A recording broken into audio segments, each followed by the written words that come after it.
আমরা যশোদানন্দন কান্হা বা কৃষ্ণের মুরলী বা মোহনবাসীর কথা জানি সবাই। বাঁশির একটি দিক একটু মোড়ানো, মোড়ানো দিকে আছে একটি মকর মাছ। কি সর্বনাশ! স্বয়ং শ্রীকৃষ্ণের বাঁশিতে মাছ! আশ্চর্য লাগছে, বিশ্বাস হচ্ছে না তো। ভগবান মাছকে স্থান দিয়েছেন তার হাতের বাঁশিতে। কেন স্থান দিয়েছে মকর মাছকে বাঁশিতে? একটি পৌরাণিক ঘটনার কথা বলছি, শুনুন। একদিন মা যশোদা ভুলবশত একাদশীর দিন অন্ন অর্থাৎ ভাত রান্না করেন। ভাত রান্নার পর মা যশোদার একাদশীর কথা মনে পড়ে যায়। যশোদা ভাবেন, সর্বনাশ, আজ তো কেউ একাদশীর দিন অন্ন গ্রহণ করবে না, আবার অন্নকে অমর্যাদাও করা চলবে না। মা যশোদা বিচলিত হয়ে রাস্তায় বেরোন যদি কেউ অন্ন গ্রহণ করে, কিন্তু রাস্তায় মানুষ তো দূরস্থ, একটি পশু পাখিও নেই।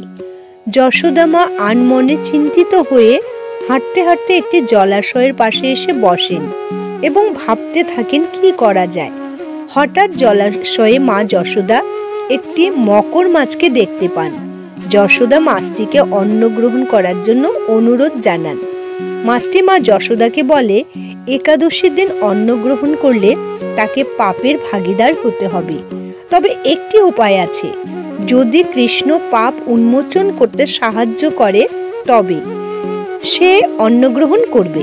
মকর মাছ মা যশোদাকে বলে, কৃষ্ণ যদি হাতের মোহন বাঁশিতে তাকে স্থান দেয় তবে সে সাহায্য করতে পারবে। কৃষ্ণ মাতা যশোদার উদ্বেগের কথা শুনে সম্মতি দেন। মাতা যশোদাকে বিপদ থেকে পরিত্রাণ দিতে কৃষ্ণ তার মুরলী বা মোহন বাঁশিতে মকর মাছকে স্থান দেন। সেদিন থেকে শ্রীকৃষ্ণের বাঁশিতে মকর মাছ স্থান পায় এবং আমরা শ্রীকৃষ্ণের হাতের বাঁশিতে মোড়ানো স্থানে মকর মাছকে দেখি। এখন বুঝতে পারছেন, স্বয়ং ভগবানের ইচ্ছেতে এই ঘটনার সূচনা ও পরিত্রাতা হন স্বয়ং ভগবান নিজেই। তার ইচ্ছের বিরুদ্ধে কোনো কিছুই সম্ভব নয়। জয় শ্রীকৃষ্ণ।